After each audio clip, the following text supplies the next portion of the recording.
Are you feeling like you're making good progress on the book? I know we talked about it recently, and you had at least, 44 pages or so, and you were going to kind of keep chugging at it. Yeah, I don't know where I'm at right now. I think I'm at about, it's slowed down. I think what ended up happening, I realized, I've been clocking that I'm at about 55,000 words in my second draft, and I'm about 50, 60 pages in. And what that means to me is that I have been deleting a lot of words and adding, it's sort of, so I was sort of like staying in the same, quasi the same amount of word count, which to me is a little bit weird, and I don't know what to make of it yet. But I also feel like the second draft that I'm sort of taking my iron to and just ironing out, I feel a lot stronger about, and I am writing a lot of scenes. I'm shooting a lot of film, you know what I mean? And I think you were very kind enough to look at the first 10,000 words and say, give me some feedback on it. And I am where I feel the first draft was just more of like, it started to become just the outline of what was going on and what was going where. Now I'm just trying to explore the whys and the hows and the emotional, reasoning behind things and flesh out the world a little bit more. So I really felt like I charged into it, and that first 10,000 words was continuing that world building that I have so much fun with.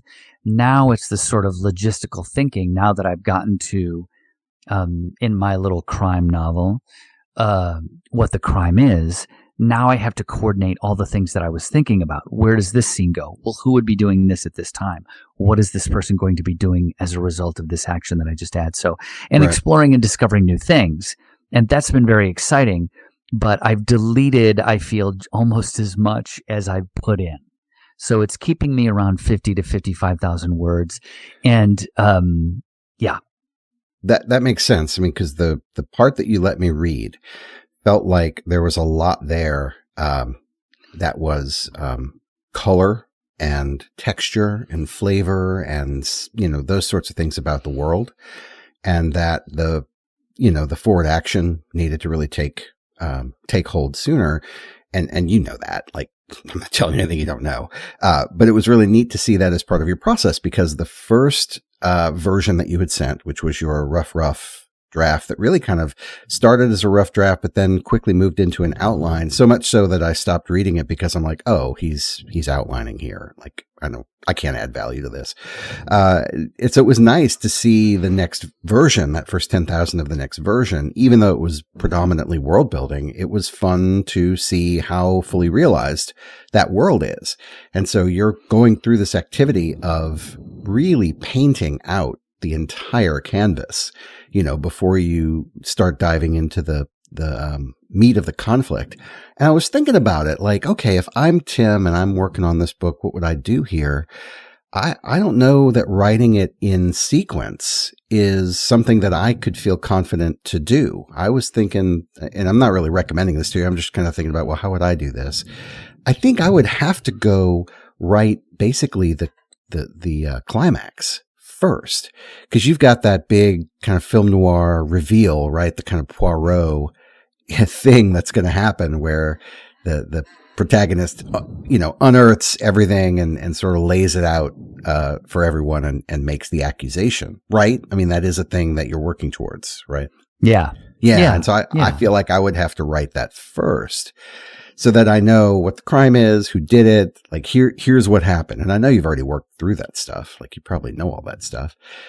And I don't know how, and that all of this is me leading up to how are you approaching it. But I was just asserting that I think I would have to start there and then work backward from that, just so I know where it was going. Sure. I did work a lot of it out leading up to my sitting down and actually physically starting the second draft. And I think one of the things that I'm struggling with is there will be a moment where I'm like, I don't really know what I want to write next. Like, what's going to happen next? Sequentially. And that is how I'm approaching this so far, writing it sequentially. Like, okay, this has happened. What happens? What am I going to write about next? Wait a minute. And I realize those moments are when I am fuzziest on what is actually happening in the overarching narrative. So those are little, so I realized, oh, wait a minute, I don't know what happens next because this is one of those details that what was this relationship of this character to the crime or to this moment or this thing? And so those are just things that I need to work out. And I think what's happening is that I'm stressing about the, we were just talking about the fact that it takes, for you, it took a while in that first 10,000 words. It's like, hey, let's get to the action. Let's not, we don't need to like color this whole thing up. And for me, I was like, well, I don't mind that it's taking a long while to get to here, but that's because I was envisioning the book being longer. So in other words, please don't take this as me comparing to anything, but for example, doesn't the Lord of Rings take 6 hours to explain something and then you finally get into some action or something? I don't know how the books read. I never read them. Right. I just sort of feel like it's the proportion. If the book turns out to be 100,000 words and I've still got the first 10,000 words where I'm just sort of filling in who's doing what and where they're doing it, then I don't mind that we still haven't found our problem yet, our inciting incident. But this is where my stress is coming in, and I really appreciate the feedback that you gave me, because in saying, hey, this isn't moving forward, I'm sort of looking at the word count that I'm still at, going, oh, I really haven't added anything. I'm still in this place at the same amount of words. Maybe I do need to shuffle some things around. Yeah, some things around. I don't want you to feel like first of all, I'm not telling you how to write your book ever at any time. Will I do that? No. Right. You know that. My thought is, yes, because it would be easier for me if you did. So no, it would be a surefire way to tank it as a flaming, dumpster fire. No, for sure. Because of my vast novel writing experience. No, but I mean, look, we're all readers, right? And we're all conscientious readers, and we kind of know what we like. I'm very upfront with, I like shorter books. This is very good information for me to have, that you envision your novel to be very long. That's great. I do think that you can slow roll the beginning the way that you're envisioning without any real problem. But I do think that it should do more than just unfurl in front of the reader as, look how quaint and wonderful this setting is. And I think, in the second draft, you're not going to have to sweat the kinds of things that I was pointing out. It's really the final draft, the fifth, sixth, seventh, whatever, it ends up being for you. There's got to be a hook, right? So the narrative hook needs to be in there. And I think it's just dropping breadcrumbs, and you've got a few things in there. Yeah. I forget the character's name, but it's the person who comes on at 6 a.m. It starts with an S. What's their name? Satyana or something like that. Oh, geez. Yeah. The cart wrangler at the grocery store. Yes, exactly. Yeah. So the cart wrangler finding some seemingly important things that it's clear the way that you wrote it. Oh, I should tuck this away. This might be useful in the future. And the fact that it was so funny, because I don't know the story, Tim. I don't know the crime. I don't know what happens. But the way you wrote it, they found a coffee cup inside of a duffel bag and just chucked the coffee cup. And I'm like, no, that's evidence. Wait, I don't even know what happened, but that's got to be something. Wait a minute. Don't just throw it away. Yeah. So that was really interesting. And then Captain Pellersby, the part where he was sort of holding court over the food court, I thought was delightful. I'm just like, oh, this guy is loving his position of power and relevance. He is the biggest fish in the smallest pond. This is fantastic. Yeah. So, there's plenty of good stuff going on. I think, as you go back through it again and again, it's really just about which breadcrumbs do I drop to tease that something significant is on the horizon. And that'll keep people kind of pulling forward in the narrative as you color by numbers and paint out the world. So yeah, I can't say enough good things about how much of an improvement draft 2 is over draft 1, just the portion that I read. So I hope you took away from my feedback. Keep going. Just keep doing it, because it's going to be good. Yeah. And I think for me, I'm really riding off the experience of having written a longer piece for Hodgepodge that came out in April, writing this longer piece and then being very influenced. Like, I love seeing it visually. And this idea for me, one of the things that's been very helpful is like, my friends in high school, Eric and Scott and I, we used to go to the movies, and then because we were just jerks or idiots or whatever, but we used to love leaving the movie and being like, what was wrong with that movie? Not, we weren't like Siskel and Eberting, but it was just, I think the general, you leave a movie and you're like, what in the hell was that about? And so it kind of became a game where we would be like, how would we have fixed that? Like, what would have made us feel better about, the choice that the character made, or this, that, and the third. And so it's been nice to kind of revisit that, because writing my own novel, I'm like, what would I want to have? What needs to happen next? In a movie that I'd want to see, or a book that I'd want to read, what is the next thing that I'd want to see? It doesn't make sense if this giant emotional moment has happened. I can't go to this person, or I can't go there. Why don't I continue it and play with that and see what happens? So it's been a lot of fun to kind of do in the process. And I think that I'm just trying to do something that you usually do in the first draft, which is to just write a bunch.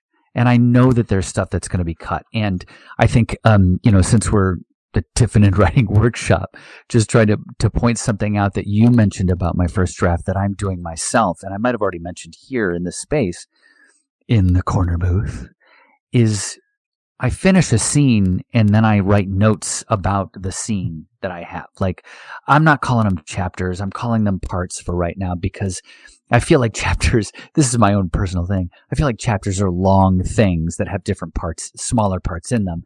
And I'm just going part 1, part 2, part 3, part 4.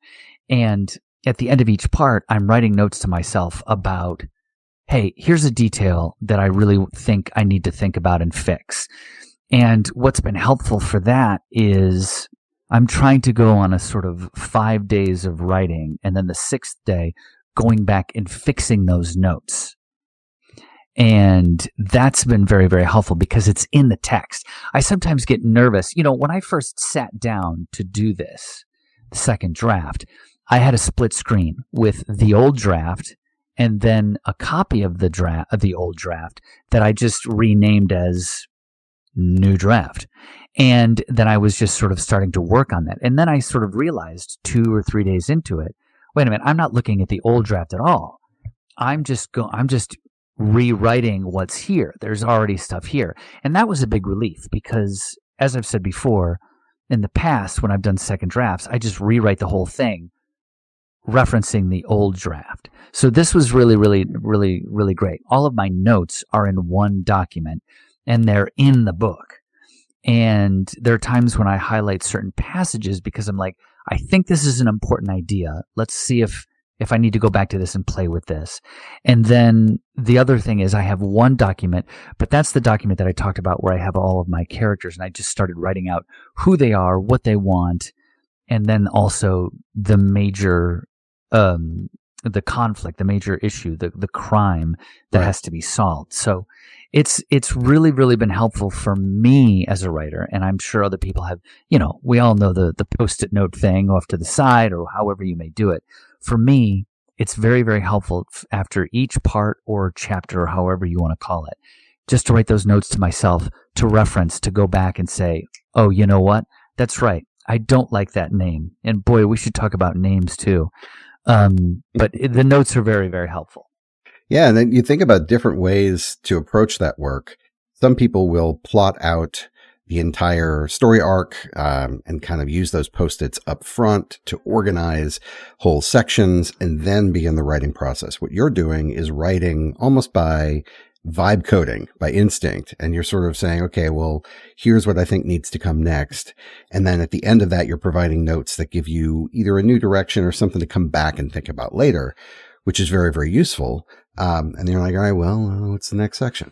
So I don't think one's better than the other. It really is just how does your brain organize the work and what makes it flow more easily? And that's the way you should do it. Yeah. So if you found a way that you feel opens the spigot without too much effort, do that. Yeah. I've also found myself in this strange situation where I have an instinct to do something, but I'm sort of bound by these sort of strange rules that no one has given me, but I believe is how other authors work. Like for some reason, I keep going back to The Thin Man, the film The Thin Man. And I even that is probably super irritating to some authors out there that are like, you're writing a book. Why do you keep talking about movies? I love movies. I love the visual quality of movies. And one of the things that I love about The Thin Man from, I don't know, was it 1932? I can't remember. William Powell, Myrna Loy. And some of those great noir films is that you might have a small scene stitched in that just gives us another character for like a brief moment. And so part of me goes, well, I can't do that. How am I going to do that, in a novel? Cormac McCarthy's not out there writing a part or a chapter that's only 3 sentences long. And I'm like, wait a minute. My impulse is to kind of do that, to have a little bit of fun of it. Because for me, the chapter, I'm calling them chapters, but I actually call them parts in my second draft. Some of them are shorter than others, and some of them are this one that I've just completed just 2 days ago is very, very, very long and brings us to the inciting incident, which changes this everyday existence into the mystery that we have to solve. And part of me just wants to. It's like building a mixtape for me. Where you have songs of different textures and different volumes and different lengths. And sometimes after something that's really, really long and drawn out and is giving us a lot of action, I just want to give it some lightness and something very, very short. But it has to be something that's very, very short that ties into the thing as a whole. So that's something that I'm also trying to play with, much like sentence length in a small piece or a piece of microfiction. I'm kind of wondering how the part length can affect how you read the book. Does that make sense? Yeah, I do. Let me restate. I was really hoping you were just going to come back and go, no. No, right? No, let me make sure that I understand what you're asking. If you have a bunch of small parts, let's say each chapter, you're calling it a part, and it's basically one contiguous scene. Maybe it's 2 to 3 pages, right? Because that's kind of where they are now. They're pretty short. Yeah. And you've got a long novel, a novel that's 90,000, 100,000 words, but you're doing it in, 2 to 3 pages a piece. You're going to have like 250 chapters. So like, is that a problem? Yeah.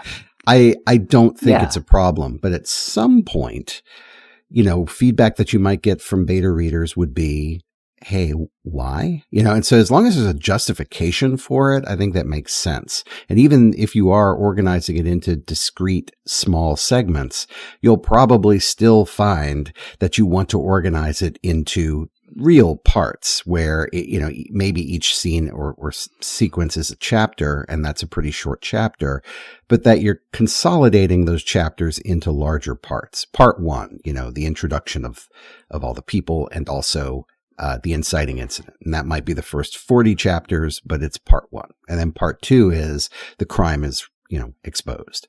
And that might be another 35 chapters that are each, 2 to 3 pages a piece. So like it's a style thing, I think. I don't really think it matters. But you will want to be able to answer why. Like, what value does that add, or how does that change the experience from something that's more standard or traditional?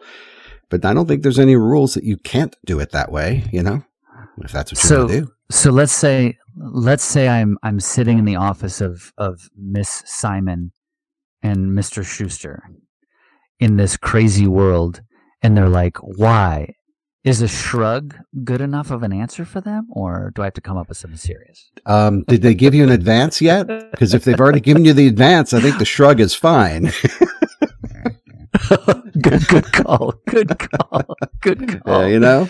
But I mean, it's just, I feel maybe because, maybe I'm sort of answering my own question here, because to me, I'm sort of trying to play this out like I would like a favorite movie of mine. I love seeing things visually. I don't know how many times I've said that. And I apologize to everyone out there. I owe you all a penny the next time I say it. So for me, maybe it's more, these different sections, whether I'm calling them parts or chapters, are just scenes that I see playing out visually in my head that help me understand what would have to come next for the narrative. And also obviously that plays to, because all narratives have to make sense. So I don't know. Yeah, I guess I would have to have an answer as to what I would call it. And you raise a very, very, very good point. I could collect all of these parts that are just introducing the world, and there's your chapter 1, and then, or section 1, or act 1, or whatever. So yeah, definitely something to think about. But for me, it's just, it just helps to kind of break it up and here's what we're cutting to next while this thing is happening. And, I'm sorry, let me jump in for a sec. I've seen different books change points of view, and you do that a lot in this draft, where you are inhabiting the first person point of view of many different characters. You might find, that telling the story from different points of view and consolidating those in a very specific or methodical manner tells you how to organize the chapter breaks, tells you how to package this. Because I've seen books where it basically tells the same thing, but from different points of view. And so each chapter is a different person's perspective on the same thing that happened. And so the reader kind of tracks through seeing the event unfold from different angles and getting new or conflicting information as that happens. I'm not recommending that for this book, but that's just like one approach. And so, yeah, just keep writing. I think, an interesting way to organize the content will emerge. Yeah.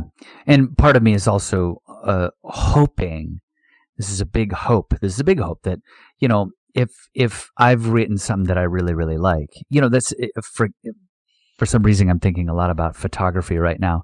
Sometimes someone will be in front of my camera and they'll be like, "Oh, I'm so sorry. I've got this, I don't know, mole on my wrist." And it's like, look, if they're looking at the mole on your wrist and not your face, which is what we're here for, then that's my fault. You know what I mean? It doesn't matter.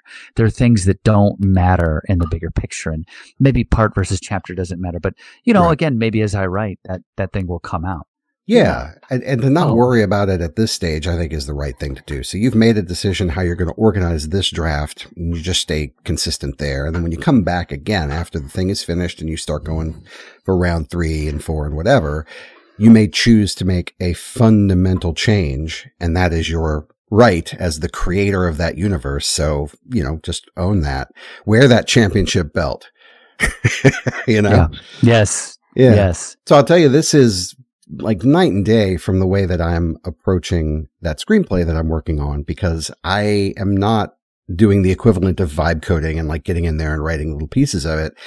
I am really looking at it from an end-to-end point of view and trying to figure out the entire story before I start. And I think usually I would say, "Oh man, you can't do that because then blah." But like, to me, a film has such a, it's not a rigid structure, but it has like a very plain organizational structure that you can kind of drop a story into, that I feel very comfortable that if I just know the motivations of the characters, the problem that's at hand, and kind of get that stuff set, that I can slot it into the story format. And have it be very pleasing and satisfying. And so far, I've been really happy with it. So I started drafting this thing probably back in late January, early February, I guess.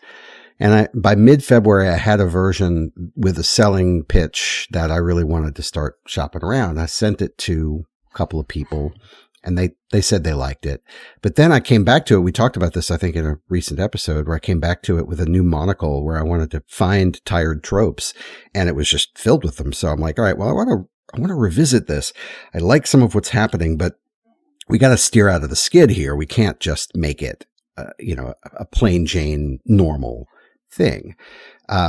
Yeah. And so I've been doing that, and I now have a new version that is completely different from the old version. Although the setting, some of the characters are similar, but like it's pretty different in their motivations and the complexity of the characters. And I'm really, really happy about it. I'm not quite ready to show it to folks, but I hope to be, within a few more days, maybe. So I'll be sending that to you. I'll send you the 1-pager, not the 13-page full-length treatment that I have. I'll send you the one sheet, and then you can tell me if you want to see the 13-pager.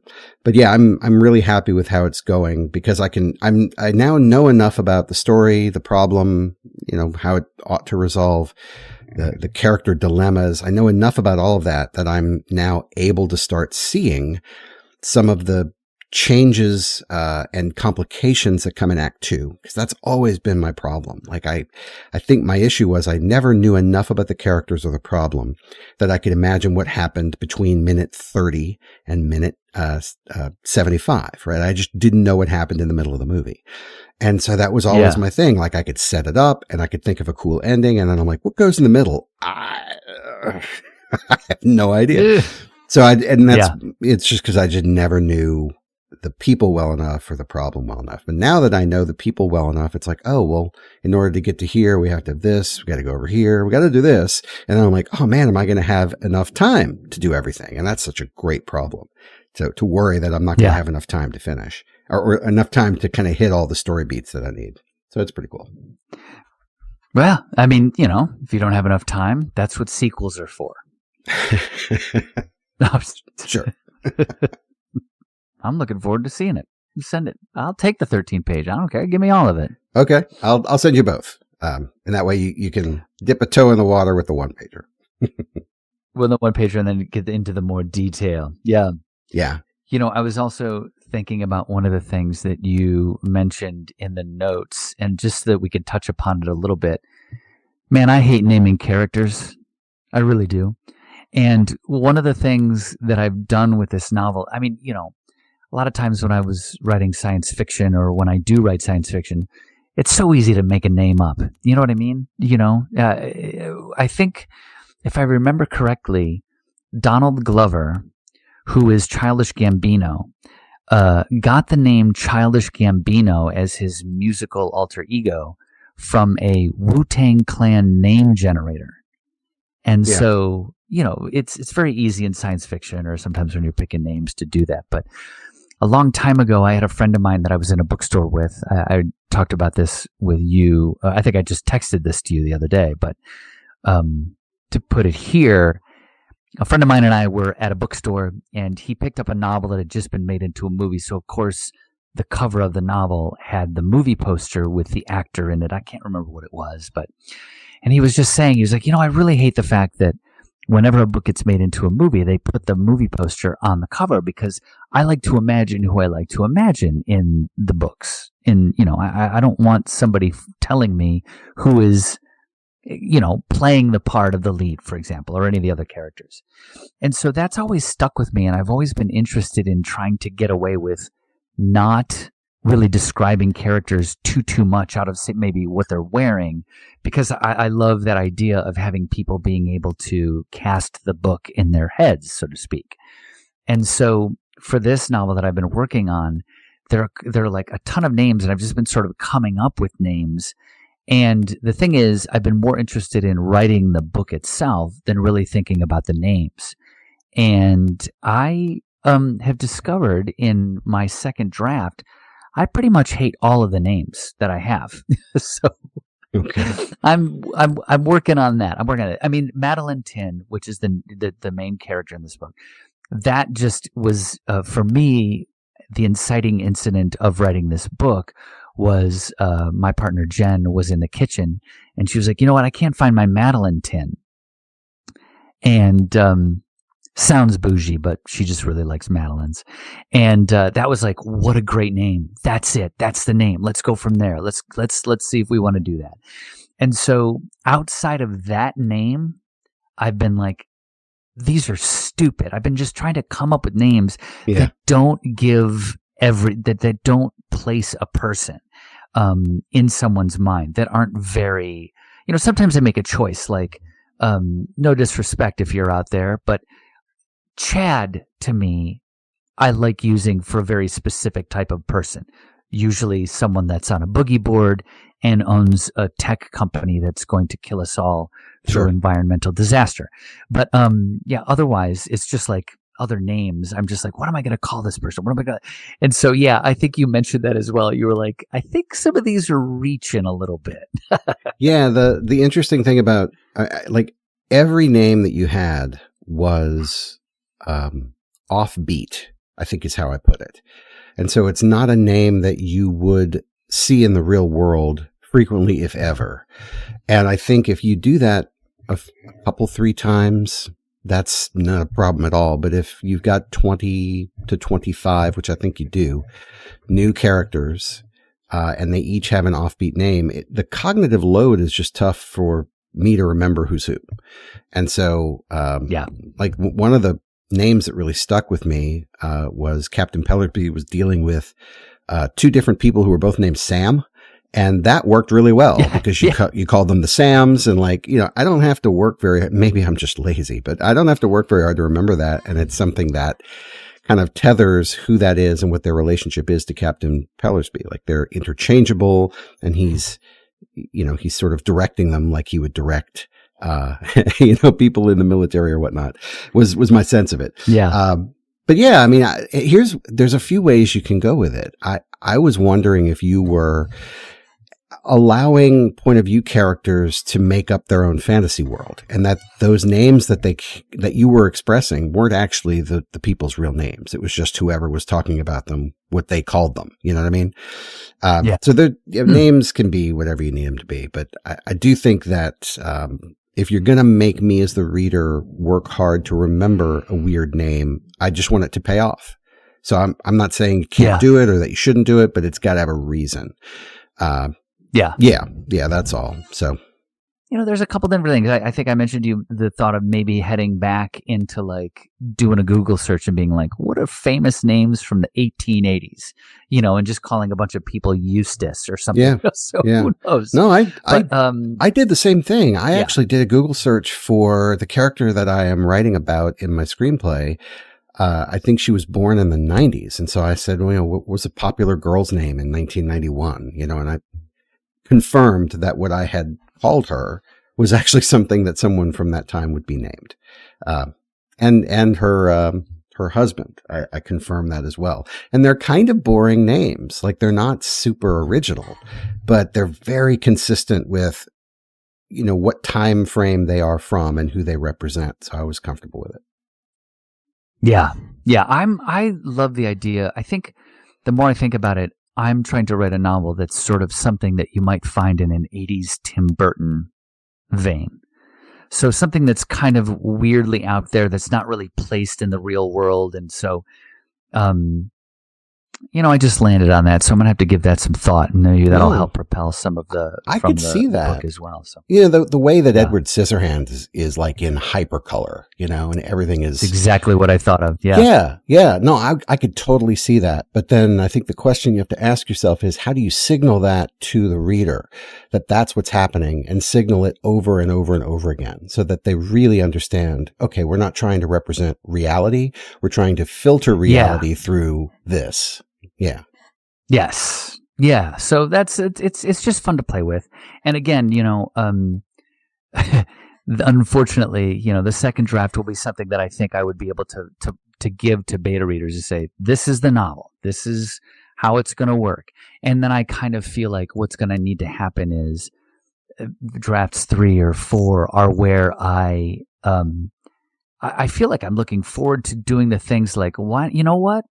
This character says this early on in the book, but they do this in the end. What if we change this just to lead just that sort of detail work of like enhancing it. So I'm feeling like I'm in a happy place, and I'll also feel very good that I get super stressed when I'm not able to get back to the work to keep it going.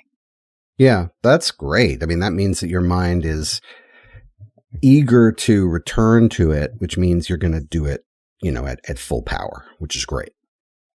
I wonder though, I would love to know what the crime is. Like I really would like kind of a sneak peek into the narrative arc of the book. Do you have that? Is that something that you could share with me, or do you not have that? Oh yeah, somebody's stolen some money from the safe of one of the businesses at this mall.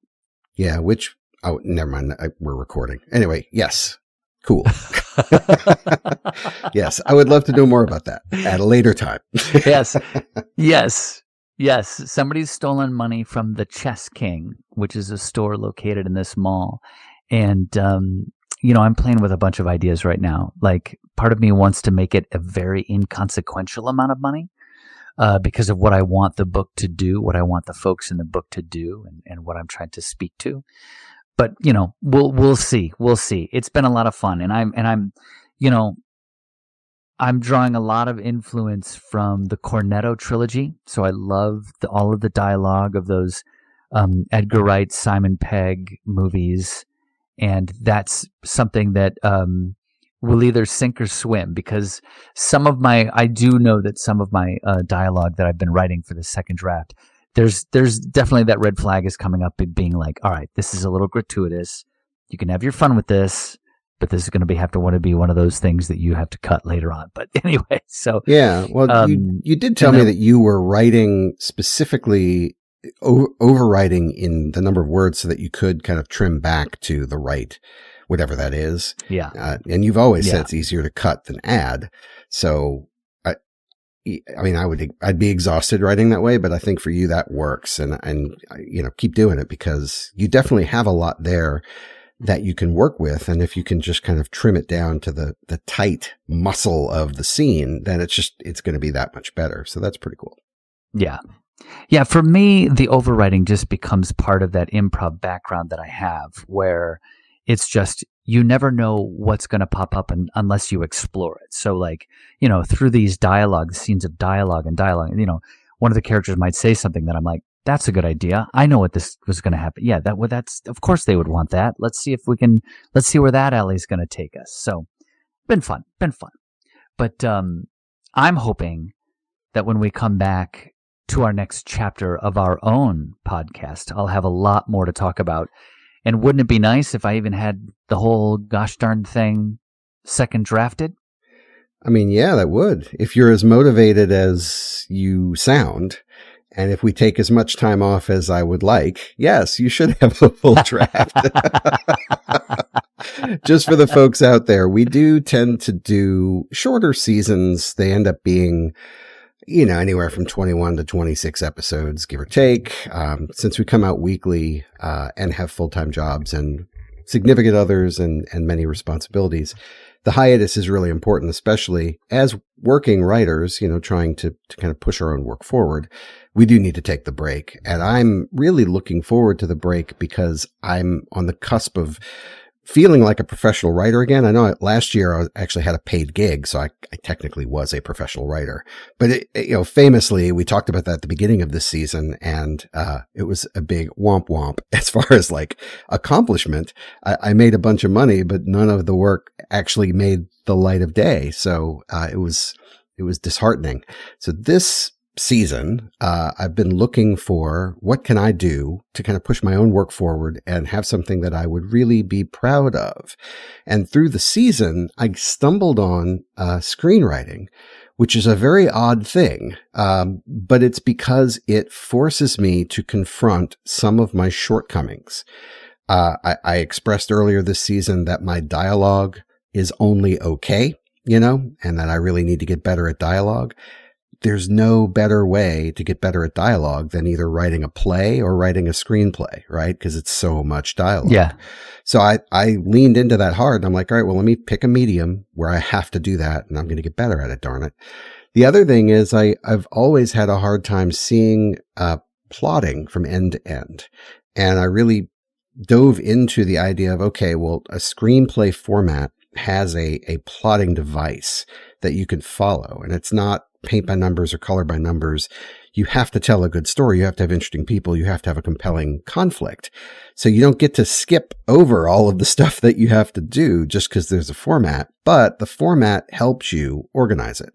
So for those two reasons, I found screenwriting really compelling. And then it just so happened that I had an idea that was in the backyard, for 25 plus years.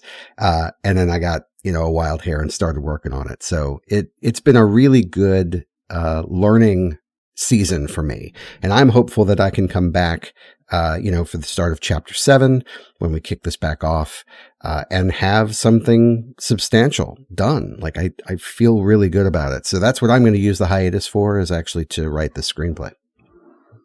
That's great. And is there any thought to the stuff that you produced in the workshop? Yeah. So I've put out, I've submitted a couple of stories, or actually one story twice from the workshop. And I do have some things that I think are worth working on.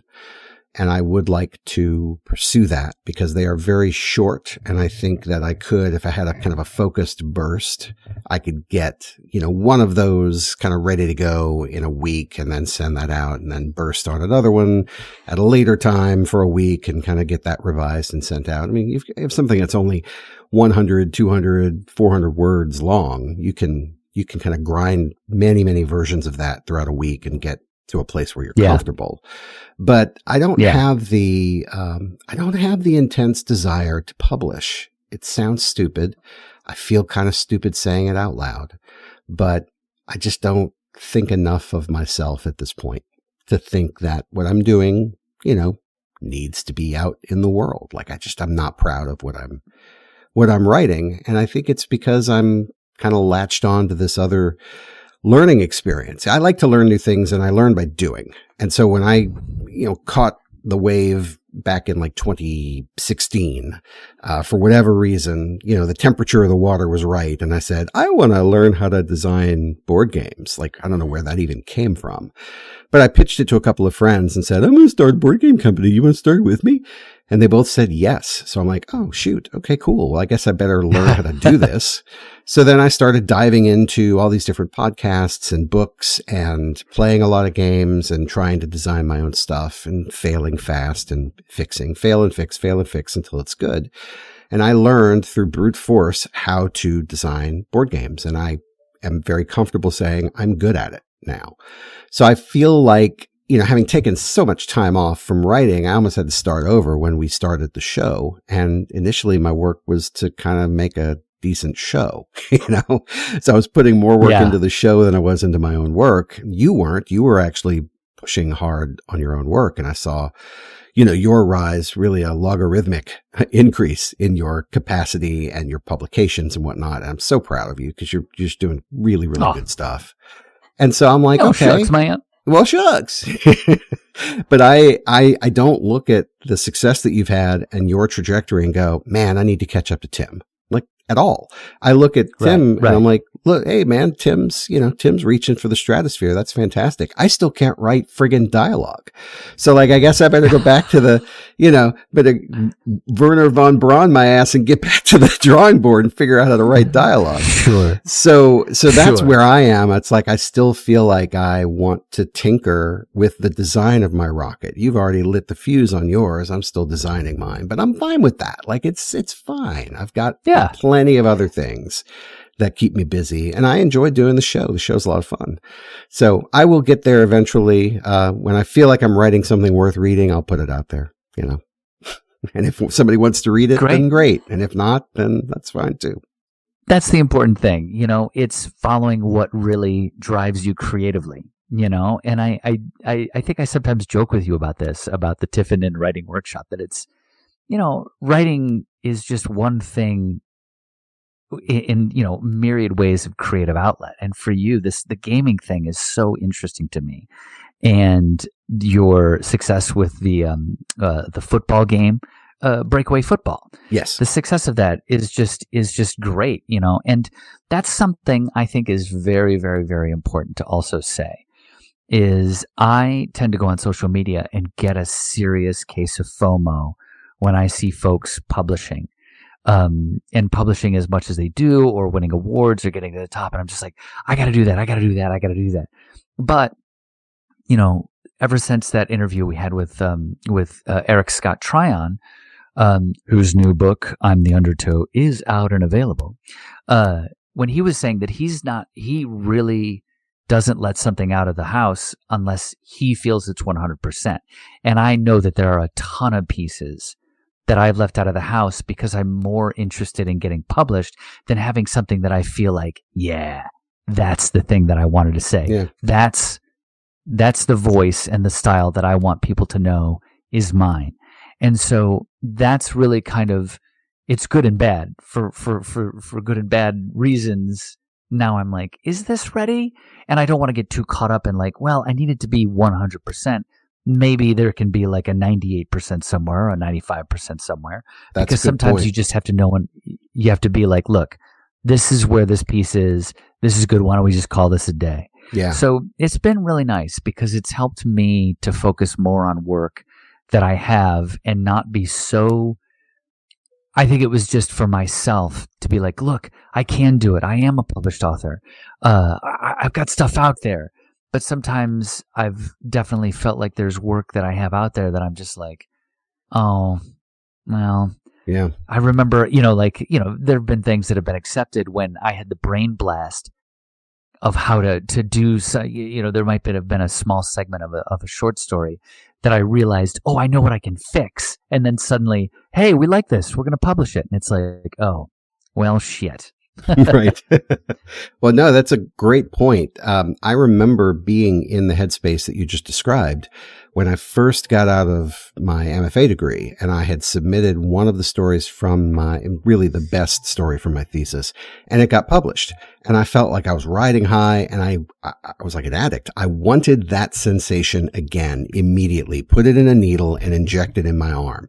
So I went out and took a story that really was substandard. It was like the next one that I had close, and I whipped it into shape. And looking back on it, not a very good story, but I did the same process where I printed it, because this is a long time ago, gang, printed it on paper, put it in envelopes, put stamps on the envelopes, mailed it, hand wrote the, the addresses. Like, this is a long time ago, guys.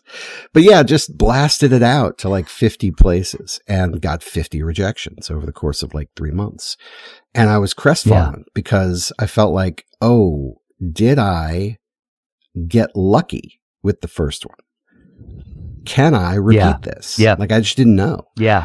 And so my life completely changed. It wasn't because of that experience. I pivoted to new things. I met my wife. I moved into a completely different headspace, and I kind of stopped writing for like 20 years. And we've talked about that before, but it wasn't because I had a publication, then got a rejection and said, oh, I can't do it anymore.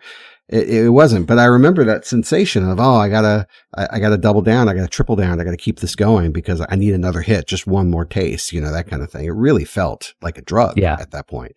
So anyway, fast forward to now, I think the reason I'm not so interested in publishing is that I actually feel like I'm protecting myself from my own. It's not FOMO, but I feel like I'm protecting myself from my own, quick shooting from the hip, quick shot, hair trigger release, that kind of thing.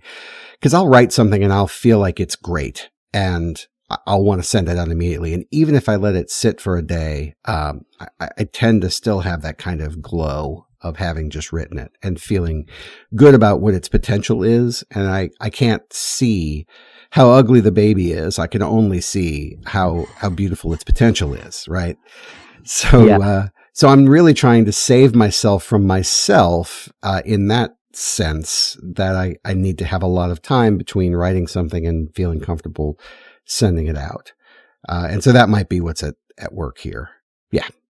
Yeah. And that's always going to change. I think it's always going to change. I think that there are times when, sometimes there is a deadline, like a certain lit mag that you're really interested in might have a deadline for something. And you're like, you know what? Deadline's in 5 minutes. This is the best I've got for right now. Let's see what happens. So it's always a moving target, but the good thing is that we just keep trying, I guess. So let's set our target. No, I agree. Let's set our targets for the beginning of next season. I will go first. Since we're going to be coming back in a few months, I'm going to have a completed long treatment for sure, because you're going to get the short one and the long one here in the next week or so anyway. But I will have a first draft of the script ready to go by the next season. Yes. Okay. Good. My turn. I'm going to try and have my second draft of my novel, my book, finished and ready for people to read, or really, really close to the end. And I also think one of the things that I'd like to do is I feel like I got a really decent amount of material from the the workshop we did together in March on microfiction.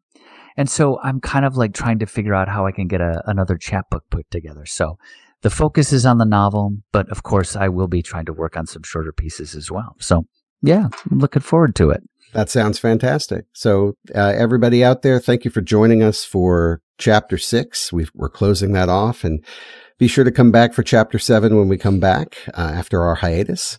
Tim, it's been a pleasure. Thank you so much for continuing to do this with me. It's a lot of fun. As always, Art, bestie of besties. I'll talk to you soon. All right.